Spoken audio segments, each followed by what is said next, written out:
Welcome to the Scott McGlynn Show podcast. Please welcome your host, Scott McGlynn.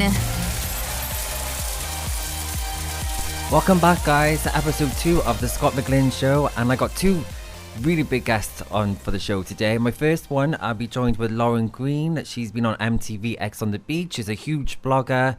She's a big inspiration. She's got a story to say. And the second guest I have coming on, I'm going to give you a couple of teasers, Polly. I'm not actually going to tell you this person's name, so if you're listening, just keep guessing. Polly, if you do know the person, don't give it away. Don't say. Okay, what's the first clue? So first, I'm going to quickly just... He is a Hollywood actor. And he's obviously male. Okay. So the first clue I'm going to give, he likes his pink shirts. Pink shirts, okay. Yeah. Okay, cool. Pink shirts. Give me one more clue. One more? Okay, he has starred in a movie with Lindsay Lohan. Lindsay Lohan, this guy is going to be massive. Pink shirts, Lindsay Lohan. Right, I'm going to think about this and who it could be. Obviously, if you know, keep it to yourself. I will. Okay, so this guy's going to be joining us after we chat with a lovely lady called Loren Green, who's on the show next.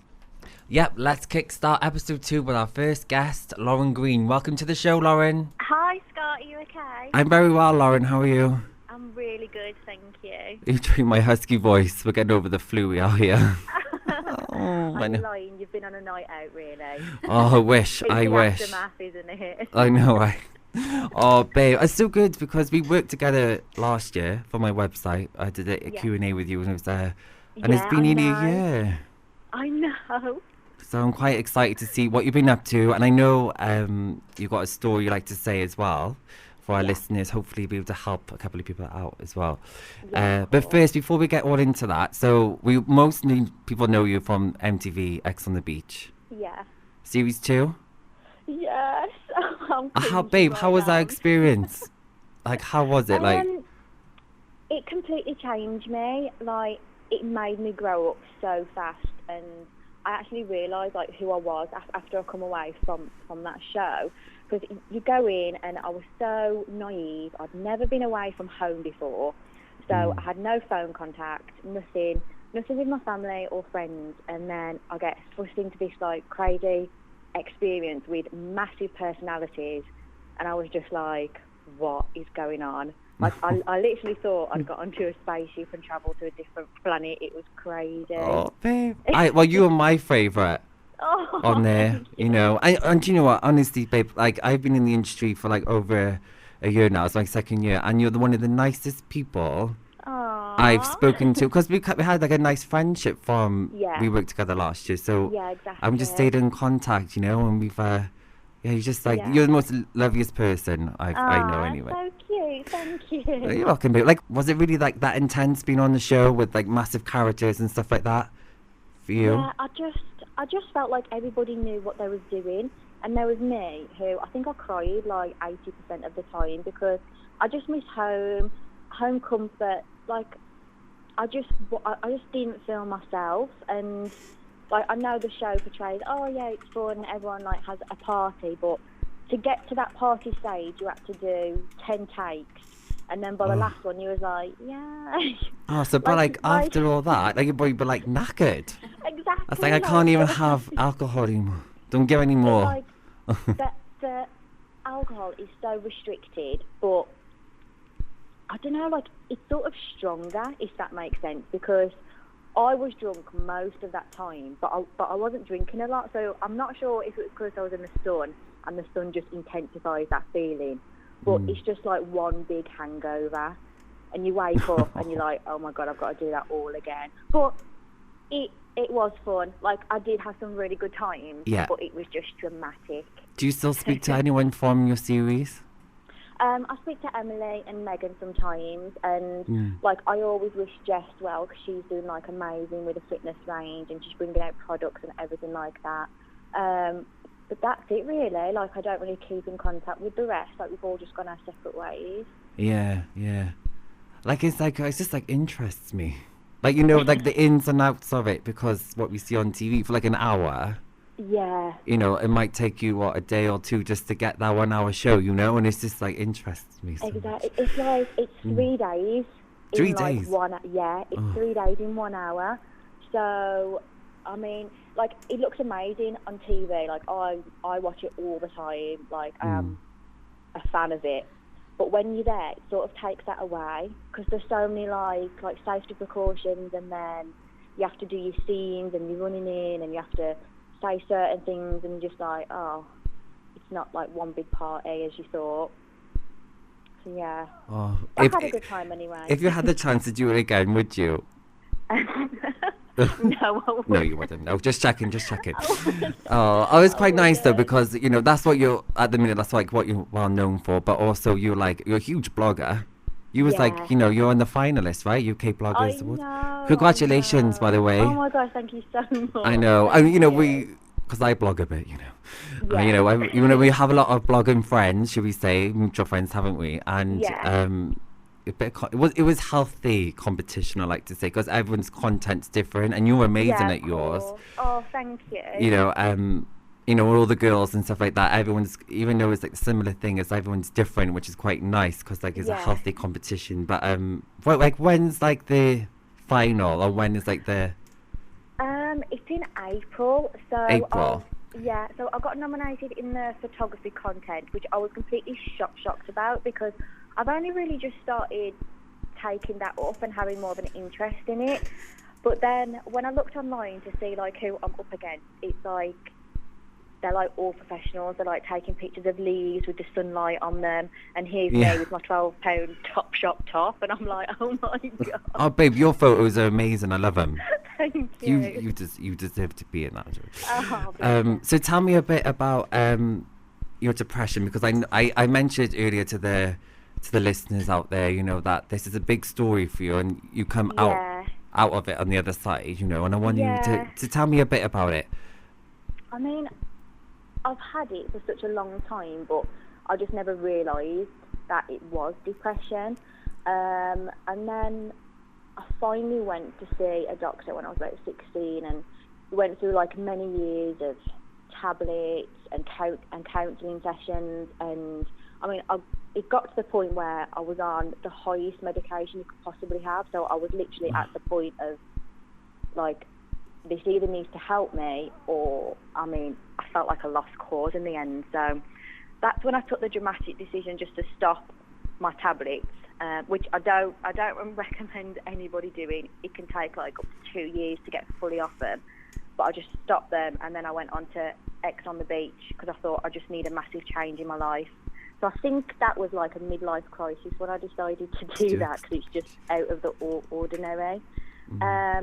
But it was actually that show what made me realise, oh my God, like I actually need professional help. Like the show didn't make me crazy, but it just made me realise that you can't run away from your problems, and you do need to speak about things, and you do have to face reality in the end. I think, like when you were saying that, you know, like you said about obviously you had these tablets and that kind of stuff, and that well, this is what I'm thinking of, because I suffer a bit of depression. And I just had, when I was growing up, I just come out of me.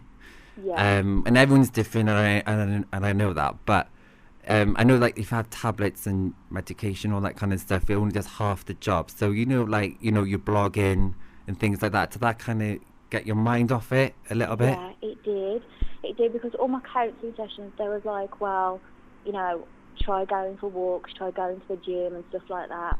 And I tried, but I just didn't want to be around people. Like, I needed to do something at home to get my self-confidence up for me to go and do that stuff.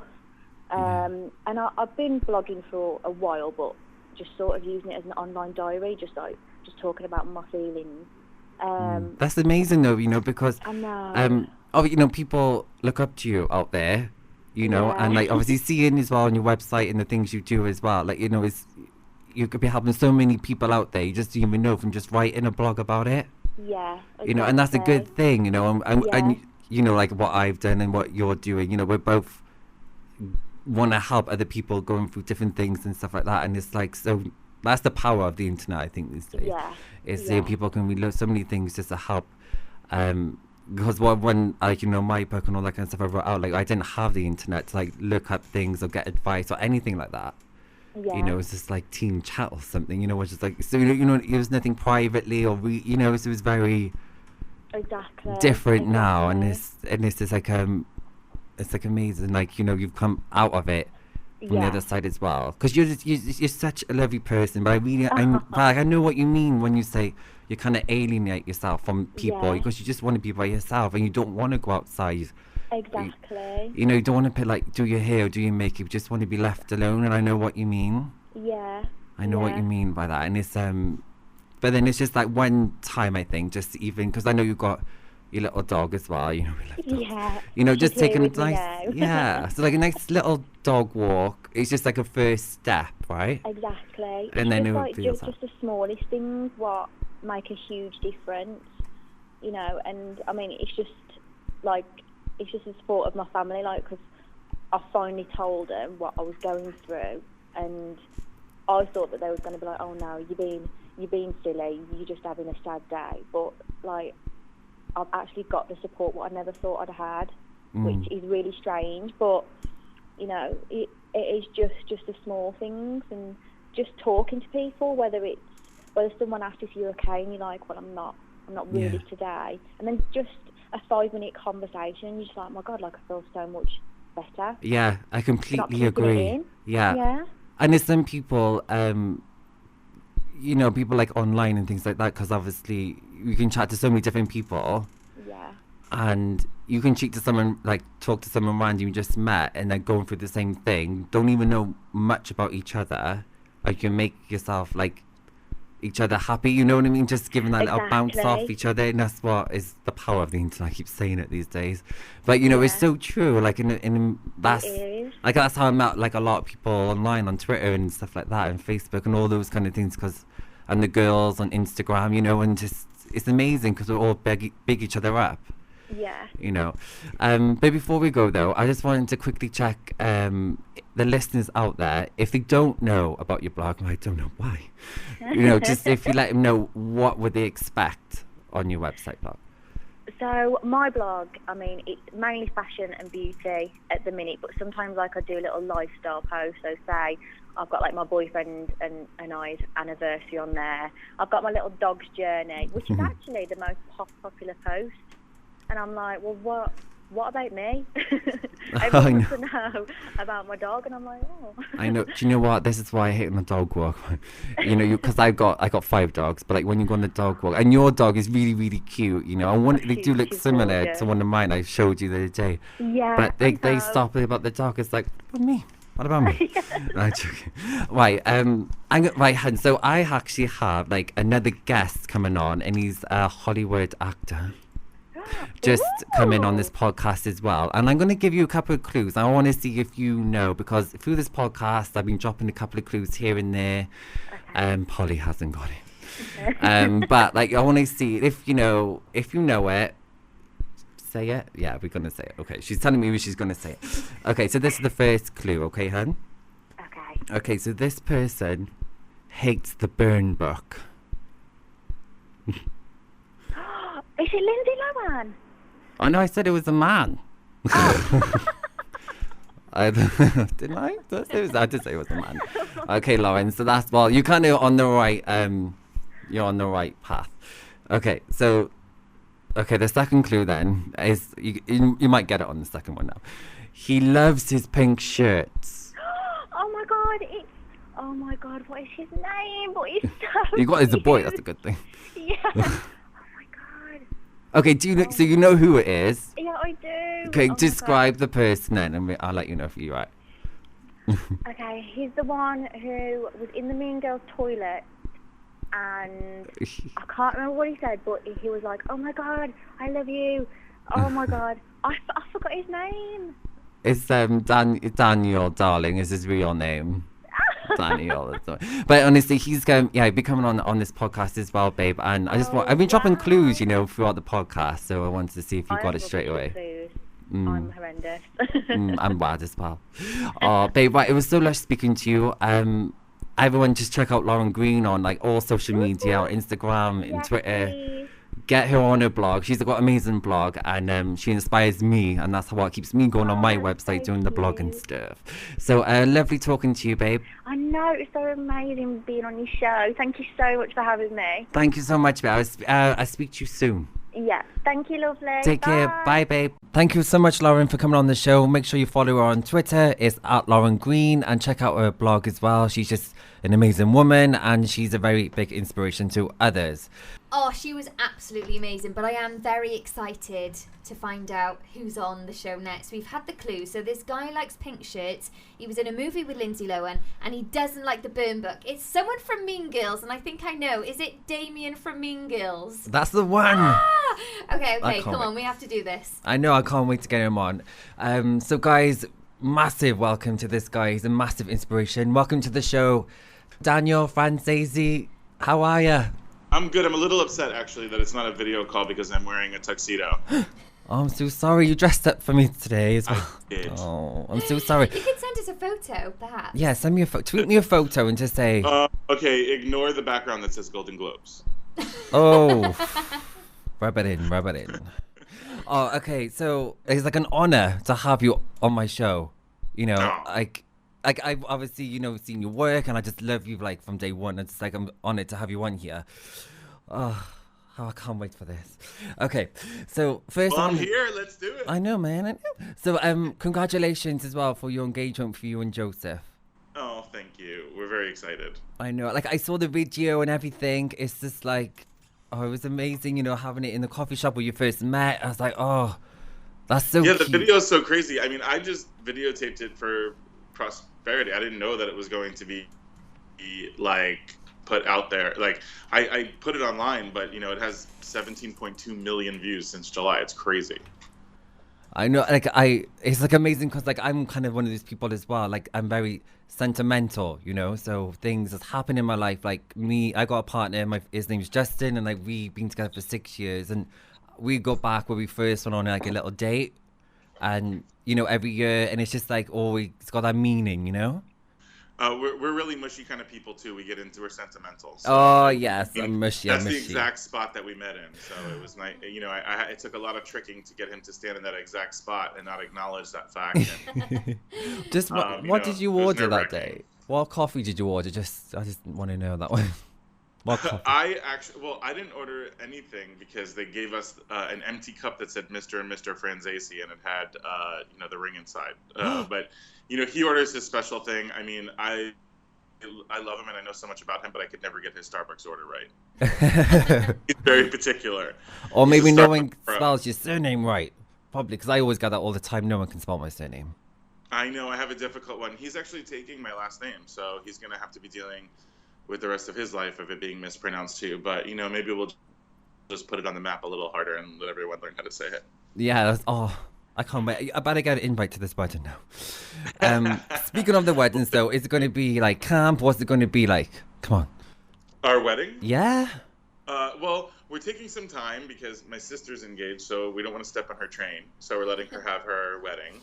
But we're going to have it in Miami, and with a lot of family and friends surrounding us, somewhere where there's beautiful skies and gorgeous beaches. Oh, amazing. And when you said about your sister, like, me and Justin are engaged. We've been engaged since 2014. Oh, there you go. And my sister, like you just said, she decided to plan a wedding for 2050. So it's like, congratulations, and I know what you're talking about. My sister, she was engaged first. We actually helped orchestrate that engagement. She got proposed to in front of our whole family at Disney World, and we set it all up, and that was a whole thing. And I think that was part of what got us in the lovey-dovey romantic mood to begin with. And then I totally had the scent off the trail. He thought that because she was engaged that we were going to wait way longer to even get engaged. So he had no idea this was coming. Oh, it's good when you get him off the spot, isn't it? Especially me, because I can't keep, I could hold secrets, but I can't keep a surprise. Like, everybody gets their Christmas presents from me like a week before Christmas. Like, I can't, as soon as sometimes unwrapped, I get so excited. I get like that Kristen Wiig character on Saturday Night Live where she's like, I can't take it. Like, I get so excited. I know. Justin's like that. He goes, do you want one of them now? And then I was like, okay. So I caved at the one most year. random time, right? And I was like, okay. So it was like after a couple of wines at home, and it was like, I think it was a week or two before Christmas. And I was like, okay, yeah, of course. But it actually gave me like my main one. That's like, yeah. Okay. So I like, don't know if it ruins it or if it makes it better, but I can't help it. Like, I can't help it. I have to give everyone presents. So what I tend to do is buy a lot of stocking stuffers and give people like one a day. I love stockings. I love them. So people remember you as Damien from the massive cult original chick flick Mean Girls. What was your first memory thinking back? Like my first significant memory related to the movie in general. I think just like if you had to pick one out of your head now, like what comes back to you straight away? I think probably auditioning. Auditioning was weird for me because it was a casting director that has cast me before, but she brought me in for the part, and she was like, yeah, that was okay. Like, she was like, but you'll hear from me again. And then she called me in for a callback with Tina Fey there. And, I just went in as Damien, as much as Damien as I could be. And, Amanda Seyfried was in the waiting room, and she was trying out for Regina. And the background that she was filming against was blue. And so she had a blue shirt, and she had a maroon shirt.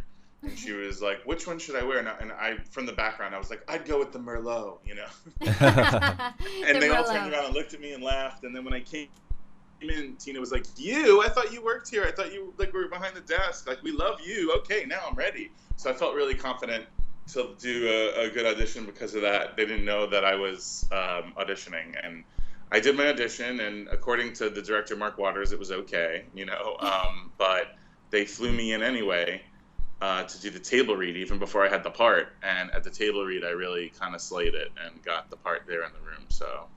Oh, I love it. That's the best movie. I love it. How can you remember the phone call when they said, look, you're going to be in Mean Girls? And because they made me wait a week for it. And I literally was like, I couldn't sleep. I couldn't eat. It was like, I was just trying to find out if I got this role or not. I mean, it was I knew how funny the script was, so I really wanted it. And then on top of that, it was working with all the Saturday Night Live people, which was, such a huge dream of mine. So I wanted it so bad, and I was at my friend's house because I lived in New York, so I was staying in LA at my friend's house, and I was asleep, and it was like 3 p.m. because I guess the excitement or whatever, I was like passed out, and they woke me up, and I got it, and I just could not even believe it. I was like, wow.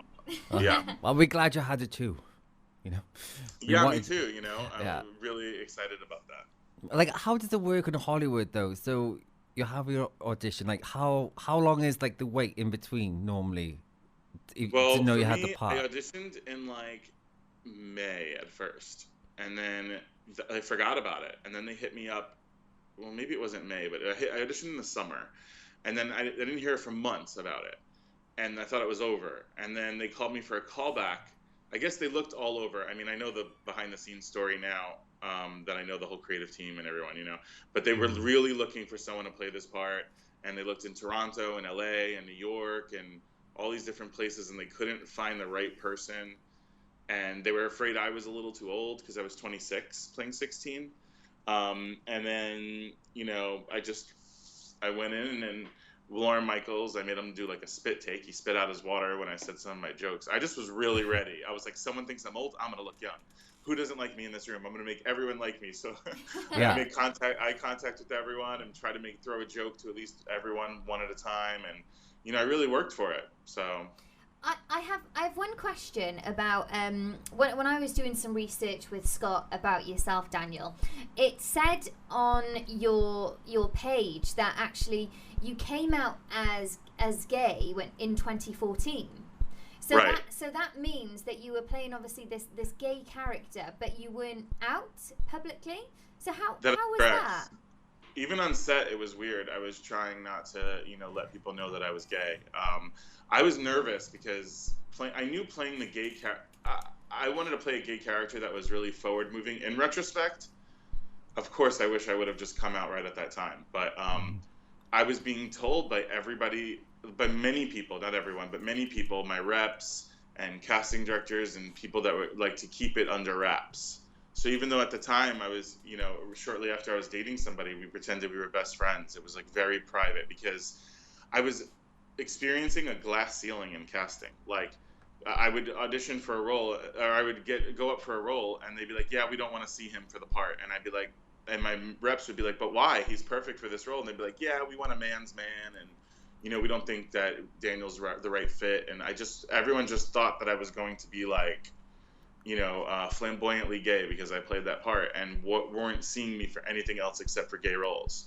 And that wouldn't have been a problem if the roles that were written at that time represented gay people in the correct way. I felt that the roles that were coming out at that time were like, he wears a feather boa and eyeliner and da-da-da-da, and they were like, a little homophobic and a little transphobic and a little like, there was all these things about them that just didn't sit right with me, because Damien was loved for who he was, and was never questioned. His weight isn't even brought up in the movie. There were so many things about that role that was so progressive that it felt like so many steps back for me to take something different. And I ate a lot of peanut butter sandwiches, and just didn't work for a while because I didn't want to take these roles. And somewhere along the line, around the 10th anniversary, I started receiving a lot more fan mail because people were being reminiscent about the film, and it was being written about everywhere. And a lot of them were from adult men now who were younger when the movie came out, who were saying that movie impacted them in such a great way, because like one guy in particular said in 8th grade, he felt like he was like a chubby sissy and nobody wanted to be his friend. And then the movie came out, and then he went into his first year of high school, and all the popular senior girls were like, come sit with us, you're like Damien. And it gave him like an identity. So to me, I started thinking, like, what was that like that for when I was a kid? And when I was a kid, I didn't have any role models growing up. If somebody was chubby in a movie, they were be made fun of or the bully. And if somebody was gay, they were definitely like a joke. There was no teen like that was a chubby gay teen that I had seen in anything. And I realized the impact it had. It hit me very hard. And it took my own fans to let me know that, that maybe if I came out, even though I was still scared, that if I came out, that perhaps that could help people on a different level. Maybe it would help my peers in the industry feel better. And, I have no regrets. It's been wonderful. I feel great. A lot of people in the industry, even closeted actors, have come to me and said that, they appreciated that happening. And hopefully it just encourages more people, inspires more people to live an authentic life. I think it's time. The more people that do it, I feel like the easier it will be. There will be less cases like me of actors who are, on unemployment because they don't want to play who they are. Yeah. Like, touching back as well about, growing up and things and not having like role models to look up to, and, and you're a massive role model to so many people now. And when we were growing up, it's like no internet, nothing like that to like search and people was afraid to come out, wouldn't they? Back in the 90s. Well, yeah, I remember like the impact that Will and Grace had, that Jack on Will and Grace, Yes. I remember before people knew I was gay, being like, you're going to meet this guy, he's great, he's gay, he's just like Jack on Will and Grace. It was like somebody who didn't know any other way to describe a gay person finally had a way to describe them. And, or this guy's awesome, he's awesome with fashion, he's just like Queer Eye for the Straight Guy. Like, at the time, those were the references. So now there's so many references. I mean, there's so many different types of LGBT roles. I don't feel like there's enough. I still feel like there needs to be more different kinds of roles, and especially ones where that's not the main thing about the character. But I think we're getting there, I mean, look, Moonlight's nominated. If Moonlight wins the Oscar this year, it'll be the first LGBT movie to win Best Picture. Like, I mean, can you believe that we're in this day and age and we still don't have one that's won Best Picture? Like, I know. Maybe that'll inspire people to make more African American and more LGBT films. I don't know. Like, we just have to keep trying to create. And the only answer to that is it has to go to the creators. Like, keep creating more awesome things that they've been doing. I mean, I've been lucky enough, I think, for some reason, I end up in these roles that are the type of role model or inspirational roles. I played Eddie Bear on Looking, and I was HIV positive, and I was also like a sexualized bigger guy in the gay community, which I think is something significant. And then my role after that on a TV show called Recovery Road, I was playing someone in recovery, which we don't see a lot of on television. And now I'm playing on ABC's Conviction. I'm playing the son of a former president, and there's never been a gay child of a president, and I'm sort of playing someone in that role. So I think that, I keep getting cast in these roles that are breaking molds, and I think it's like the actor's dream. It's all I could really hope for, is to continue to do things that break ground and inspire. Yeah, well, speaking about the president as well at the moment, Donald Trump, do you want to put your thoughts on it, or what What do you think about I mean, I definitely didn't vote for him. I mean, I'm not to be candid. Yeah. Like, I agree. I worked on Bernie Sanders' campaign, and that's who I really wanted. That was my candidate. As much as I did vote for Hillary, but the election was kind of lost for me when he was not a candidate anymore. Yeah. But now he is our president, and I feel like I'm a patriot, and I'm an American, and I'm an Italian American, but I'm an American, and I do feel like I don't like all of his policies.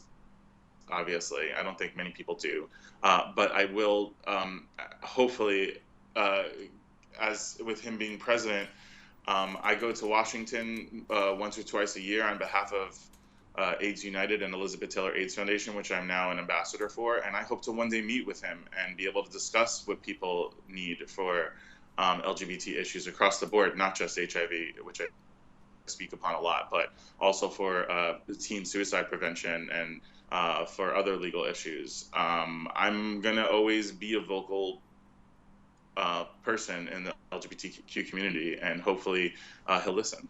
Yeah, like that's like my goal as well. Like in the UK, is like obviously follow people like you in the footsteps, because I've got so many role models. Like, I don't know who you are, but I'm going to ask you now. But mine's like Sir Ian McGlynn, huge wonderful, fan of it. Yes, amazing. Have you ever met him before? I haven't, but every time I see him do something, it makes me smile. I think he's so whimsical in his activism, and I think that he is just a legend. Yeah, like over the in the UK last night as well, they had to show, it's like who do you think you are, and it was like him on there. It's like an hour show, and it was him taking back from years of his family history, and just going back on what they used to do. And like he actually came, he didn't know this, he come back from like an acting background, and it's just like, it was amazing just watching him, and he's a really big idol to me, because he's just, anything he does, and he's not ashamed to be who he is, and he's supportive, and it's not affected his career whatsoever.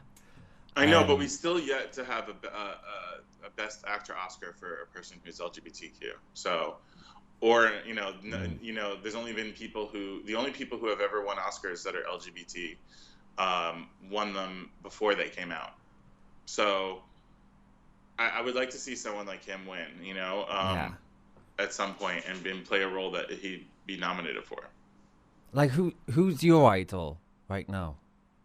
That's really fun. I admire a lot of people in the industry, but when it comes to idolization, I'm very I look towards my, people in my family and God and things like that, because I feel like there are people I admire that are terrific actors and performers. But I wouldn't say I have one person that I look up to in a certain way or anything like that. I don't know if I do. I just think that anybody is a hero to me that uses their voice and their art to evoke change. And I do you know what? And I love your mum, because I knew you do YouTube channels, and you go on there and stuff like that, and I just love her. Right. She's funny. She's definitely a handful. Oh, she's hilarious. I love her. Like, because you're very close to your mum, you can see that just on this channel on camera. Like, was it very easy to come out to her? No, that was hard too. I did that when I was way younger. But I don't know. That's a longer story for another day, maybe. But yeah. I definitely. It wasn't easy. It was hard for me to say. I didn't come right out and say it. I think I blamed my parents a lot for things I was feeling and experiencing incorrectly, and but it's just, the beauty of it is we came around and we're closer than ever. I mean, this past year she rode on the Virgin Pride float with me at San Francisco Pride. Oh, amazing. And the year before, Joseph, her and myself, it was Joseph and my mother's first Pride, and we hosted DC Pride, and I took them there, and we had such an amazing experience. So to see my mom go from someone who I was afraid to tell about to walking on the red carpet with me and my fiance at the GLAAD Awards, it's an amazing journey. And I really believe that anything is possible. And that's what I really would like to convey to all of the young people out there that feel like they're in a situation where they can't speak upon who they are, that it does get better, and it is easier, and everything heals with time, and you really have to live for yourself and be true to you, and and it will work out. Yeah, hopefully. That's what I was going to ask you, actually. It's like, what's the best piece of advice you can give someone if they're scared to come out? Make sure you're safe. Like, if you live in a violent environment, you might have to make different choices. But if you feel like you're safe and you feel like you're physically safe, the emotional stuff, you will get over it. Like, you can tell your parents. Most parents already kind of know. And I think you can gauge in your parent if it's something that you would tell them that they would be really, really angry in, or if it's something that you tell them that you're not sure. I feel like you can start by maybe telling someone, an adult or someone else around you, that you trust, a teacher or a mentor or a friend's parent or something, to try to get some advice. Someone who also knows the person that you want to come out to. That might make it a little bit easier. But there really is no one way. Everyone has their own journey. I just think that everyone deserves the right to be able to live a happy life. And if you can't do it at home, move away. Yeah, honestly though, like people know this because I got a book out and it's literally just called Out, and it's about my bullying and stuff like that, going through it. And when, like I said, for Justin, I met him back in 2011, and my mum's 50th birthday party back in 2012, I brought him with me then, and I was like 23, 24.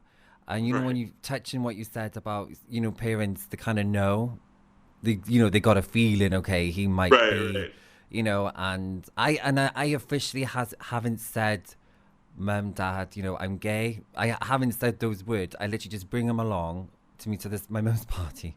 She's a bit tipsy, so it was helpful. And he was like, oh, hey. I was like, yeah, this is Justin. And literally 2 months later, it was on a massive family holiday. So it was like great because I had that acceptance, But, I think that you did used to dress up as Baby Spice back when I was a kid. From the Spice Girls, It all comes back when you talk about it. I think she might have known Scott. I know. She said, "Well, it's the blue dress." Hey, Daniel. Before we love you and leave you, we have to ask if you are in touch with Lindsay and Rachel McAdams. I mean, for different reasons, both massive in the press at the moment. I haven't seen Rachel in quite some time. And all of us have very busy and different schedules across the globe, literally. But Lindsay and I keep in touch. We talk a couple of times a year, when we get a chance, and she's been away and I've been away, and but yeah, I talk to Lizzie a lot. I mean, Lindsay every once in a while. I haven't talked to Lizzie in a few. She's been busy as well. But maybe if we make a Mean Girls 2, maybe we'll all get together and rekindle our romances. Yeah. Well, I think that was going to be our next question. Yeah, actually. I was going to ask you. It's going to be like a Mean Girls reunion.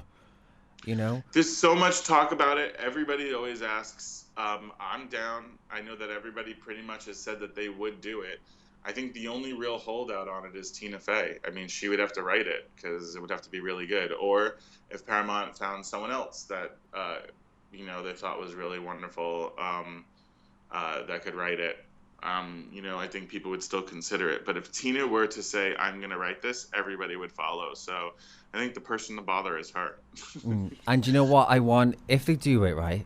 And, get all the cast back, all that kind of stuff. I like you. You're already producing. So yeah. I'm going to put this out there. Get together, and if all of us decide. Yeah. And I want you, me, okay. Me for free. Because I want us, a big group of gay guys doing the Jingle Bell Rock scene. I would love that. You want a gay Jingle Bell Rock. Okay. Yes. Come on. Just the boys. The boys. Would you allow the burn book in Mean Girls 2? Excuse me? Would you allow the burn book to be back in Mean Girls 2? It would probably have to be, I guess. That's where all the anger goes. And I know that we'll have a lot of energy of that on set from us waiting so long to do this again. Exactly.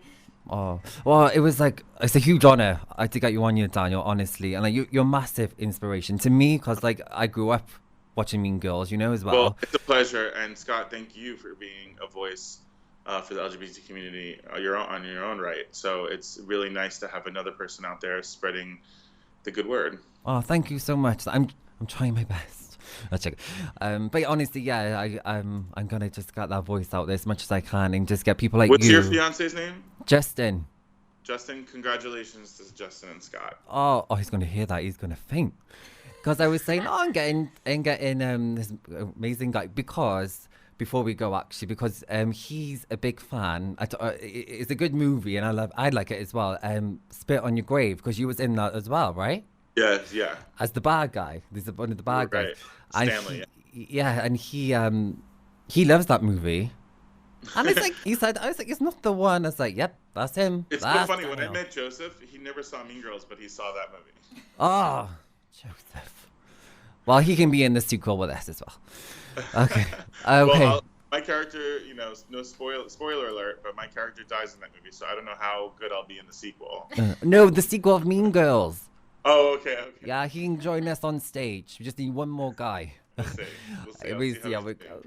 Oh, thank you so much. And yeah, I'll be in touch. Hopefully we get you back on later on this year and to see how everything is going and more wedding planning and all that kind of shebang. I hope your sister has a great wedding as well. Thank you. And anybody listening to this, please feel free to follow me at What's Up Danny and find out what's next and tweet me and let me know how you like me and Scott hanging out. Awesome. Thanks so much, Danny. Thank you so much. Take care. Thank you so much, Daniel Franzese there. A massive inspiration in the LGBT community. On episode 3, I have another massive star coming on. Nickelodeon American pop star Mandy Rain will be joining us on the Scott McGlynn Show. So make sure you download on iTunes and subscribe. See you next week.